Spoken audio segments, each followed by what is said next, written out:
What is going on, YouTube? It is Primitive here with another top 8 list from TCG Houston. I'm here with Eric, who won the event with WarGreymonX antibody. So how you feeling? Doing pretty good. Have you topped an event, won an event like this before? I mean, Sword Champions. Sword Champions? That's pretty much it. I did do a little bit bigger. A little bit bigger, yeah. This is a little bit more of a bigger event for sure. Cool. Well, you have any shout outs or anybody you want to? I mean, I came with some wonderful friends and they pretty much encouraged me. They were like, hey, wake up. We need to go. We're going to go accompany you and we'll be with you along the way. So, I mean, the power of friendship made it all the way through. Yes. So definitely really good, but let's go ahead and hop on into this list. Absolutely.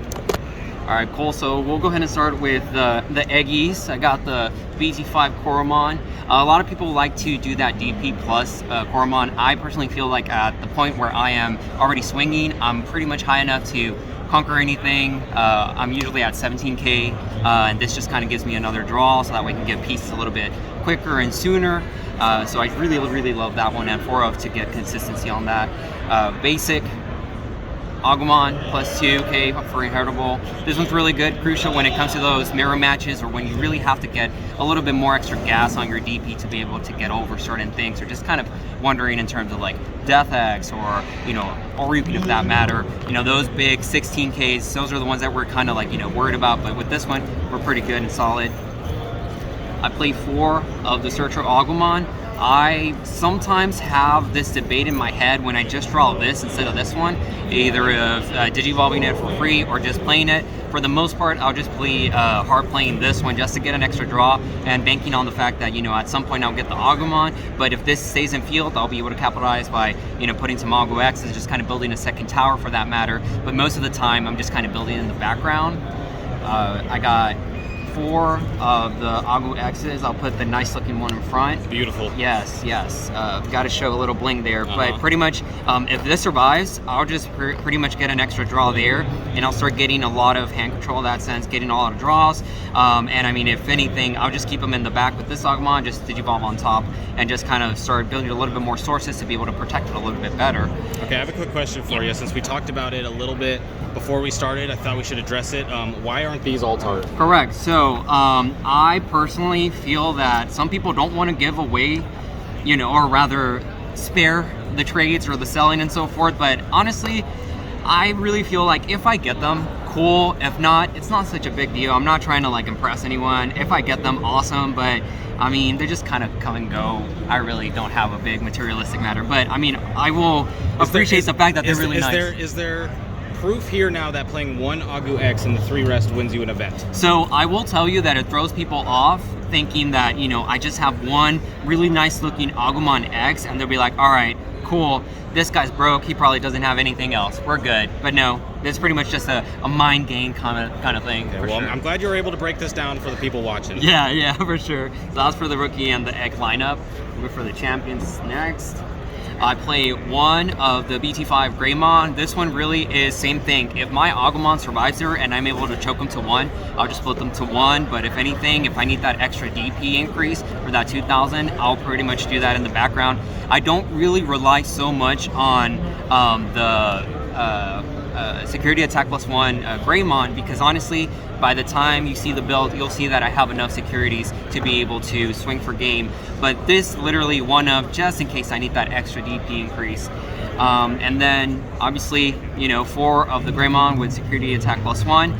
These are pretty amazing because once you get into that WarGreymonX, you get an extra memory off of it, pretty much get to clear a little bit more security. I mean, it's just a staple. You have to have it for. Some people run 3, but I mean, personal preference, I guess. You do have to have the wonderful X antibodies, and the reason why is because my deck pretty much tries to search a lot of X antibodies, and obviously the more X antibodies I have in my deck, the better it is for the draws. If for whatever reason I don't draw these and I just have this in hand with the Agumon, I don't hesitate to draw Digivolve into this one. Even if it sets my opponent to 1 or 2, I'm still being able to get that 4 so that when next turn I'll be able to capitalize a little bit and go into my level 5 to be able to be a little bit aggressive. But for the most part, I'm not worried. If I see a Greymon, if I see this one, great. If I don't, it's all good. I'll just Digivolve in the next one. I won't really worry too much about it. Do you think that, just because I've seen some lists that will run maybe 2 and 4 or like 3 and 3, run like 6 right. plus that, do have you seen any consistency about that, or do you think it's fine? Yeah, so I have run 2 of these in the past, and I just feel at that point, what I'm trying to get here for this one is a 2,000 just for the DP increase, but instead of another one of these, I just add either another tie or another cold boy, or just to add a little bit more of, I guess, materials to be able to go consistently into kind of like a 1 strike, and that's it. But for the most part, if I have this one, I mean, it's great if I have 2, but realistically, I like the consistency on these, because at that point, if I draw too many 4s, then, I mean, I'm kind of having some dead draws there. So realistically, I just kind of run this 9 of these. So that's for the champions. And then for the ultimates, I do run one of the Piercing Metal Gray. This is a wonderful card, and the reason why I love it so much is because you get a couple things out of it. And it's been really situational sometimes where I really have to be aggressive and help clear out a couple of little Digimons and so forth that are 4K or less. I'll Digivolve in the back. So my target when it comes to raising in the back is I want to go into this one by the time I'm ready to just kind of swing on the next turn. And the reason why is because with this, I'll be able to Digivolve those Alterius modes or the WarGreymonX and just kind of start going at it. But for the most part, Piercing is amazing when it comes to when attacking on this one, and if they have like little mons or something, I'll be able to attack one and get rid of another one just for a little bit more control sake. I do run 3 of the Alterius modes. Love this card. It's an amazing card. If I see this one, great. If I don't, I'm just going to do it straight into this one. It offers the protections, obviously. It lets me kind of control a little bit of the board with the 5K or less. Some of the matches where they hard play a 5, or they just kind of, you know, have a little bit of little mons in there, I'll be able to kind of control the board a little bit, so that way they don't swing that little extra, or just you know, be able to kind of get a little bit of extra draws because I'm already Digivolving on top, and it's stackable. It's great. It's amazing. Love the card. Yeah, does that come up often for you, putting these on top of each other? Yes, absolutely. And it's a wonderful thing, even in raising and so forth, because it is treated as a Metal Greymon. It's just pretty much trying to be able to get as much sources. If it's a deck that I'm going up against that it is really heavy and dependent on destruction and so forth, or bouncing, these are amazing to stack on because we'll be able to kind of get some more protections going. Especially if you were to maybe miss the WarGreymonX antibody, or put the WarGreymonX antibody without a champion. Absolutely, and realistically, the Metal WarGreymonX is really good to have it on top, but if I don't see it, if I don't have that security +1 or the DP boost and so forth, for whatever, if everything is already like a lost cause, I can go directly into my Mega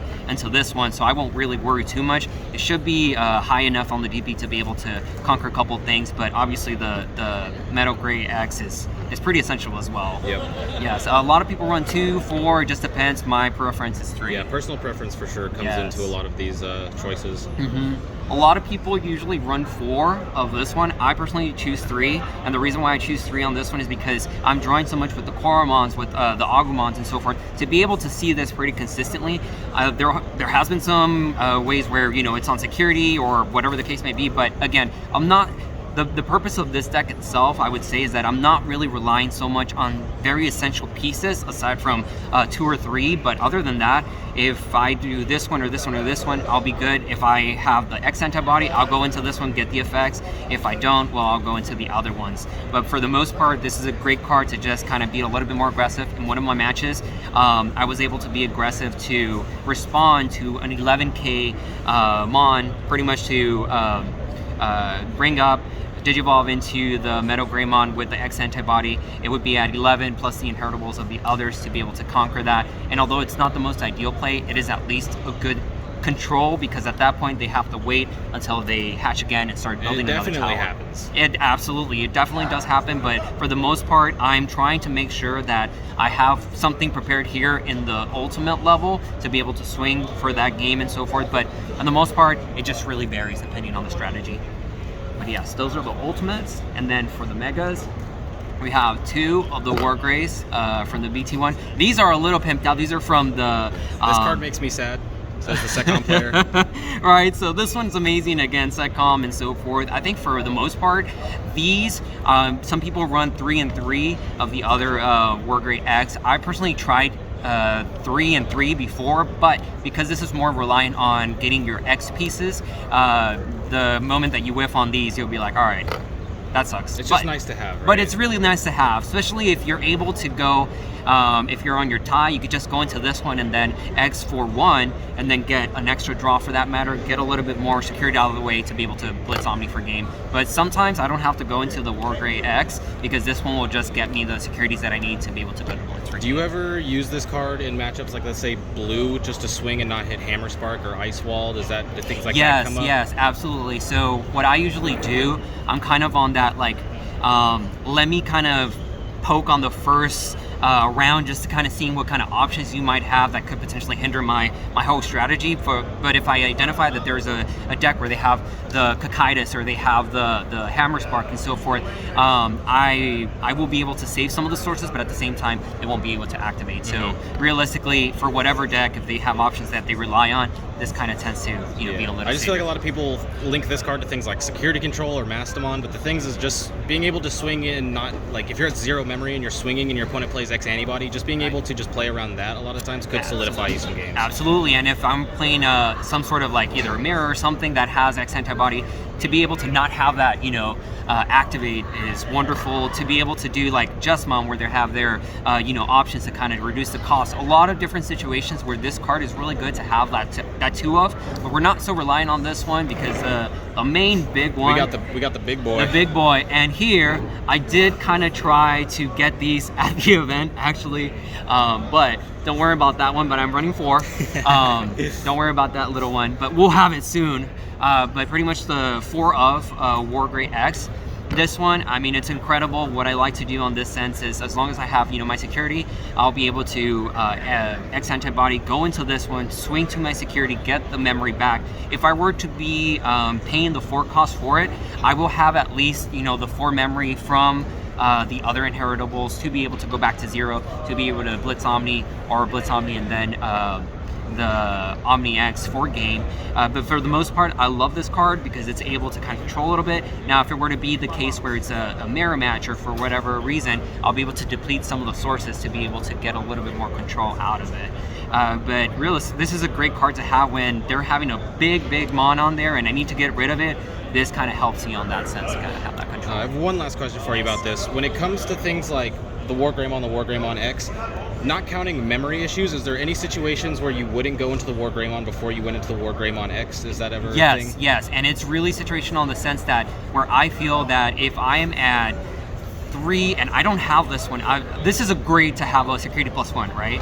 But there are certain situations where, let's say, if the opponent only has so many security that realistically this doesn't help at all, and there has been some situations where I've seen where, going into this, it won't get me back to my turn to 0, but it'll choke them at 1, so I'll just kind of go to that, but just having them with no security and kind of getting ready to, finalize the attack. But for the most part, if I'm trying to control the board, getting rid of something and just kind of getting some memory and getting some securities out of the way, that'd be great. But most of the time, this one, if I have it, great. If not, we're going mainly directly to this one regardless. Yeah.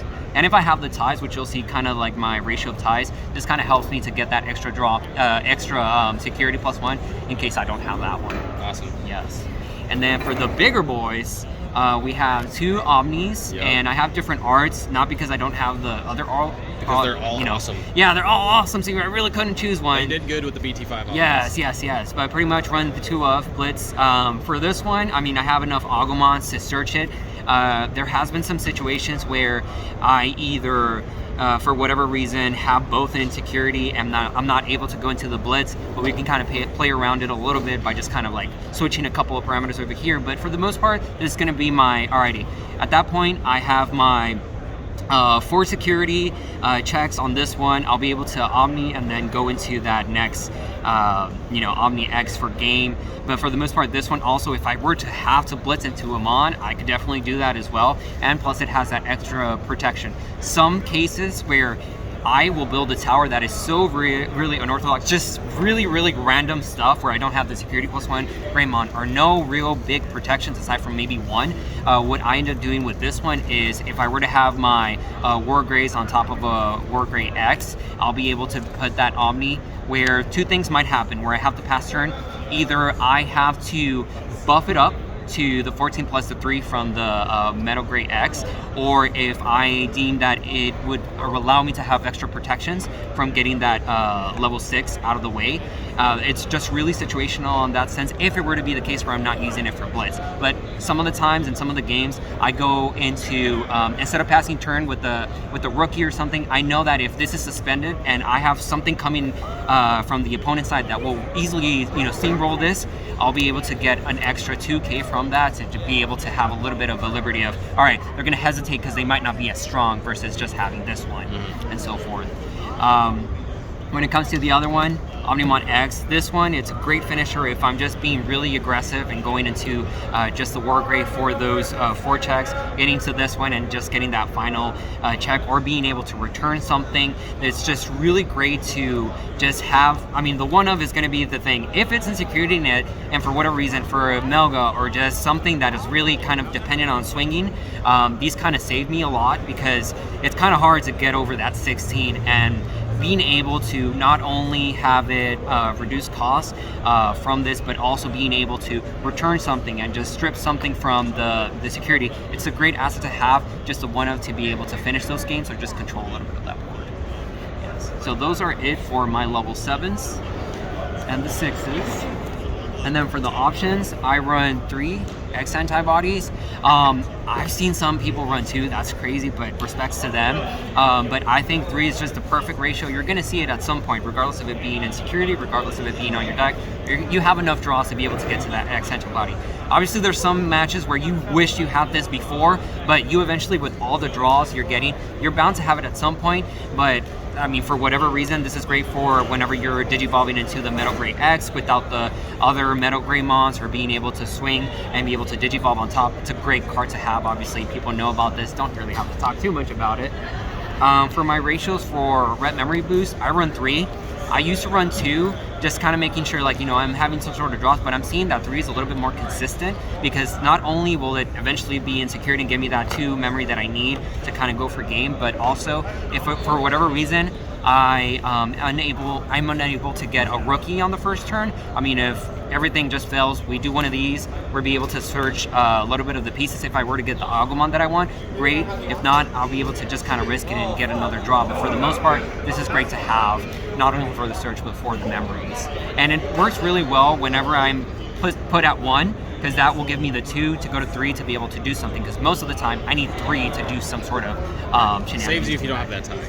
Yeah. I mean, and if I were to have that red tie on top of this, it's golden, because I'm able to do a lot of things. Not only maybe get into another Agumon to get more draws, but to be able to get a little bit more of a flexibility to maybe search more, or maybe just, go into a bigger mon if I'm with the Greymon, going to the Metal Grey, and then eventually to that WarGrey. For the Tamers, I run 4 Cool Boys.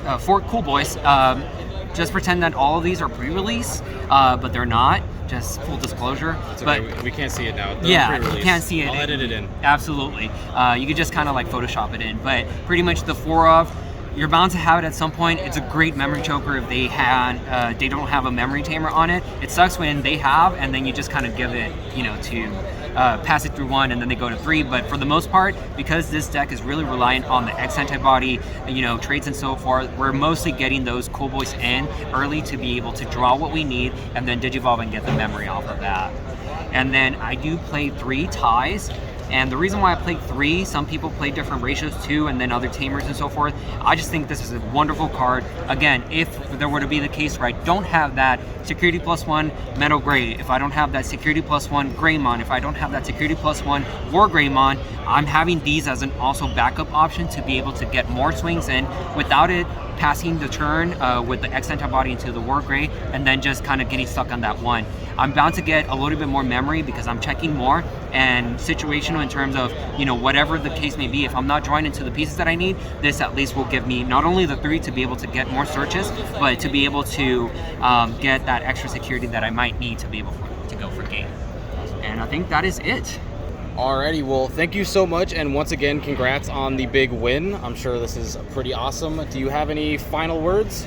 No, I just want to thank my teammates who were here, Andrew and my two Joes, and they were pretty much very big of an emotional support. And everyone here, I met fantastic people. I mean, your server over there, and pretty much everyone, they're really nice. The Digimon community, I love the fact that it's really welcoming. And I mean, honestly, everyone who wants to get into this deck, by all means, try it. And who knows, you might like it. It's pretty aggressive. So thank you very much, guys. Awesome. Thank you so much. Congrats once again. Thank you.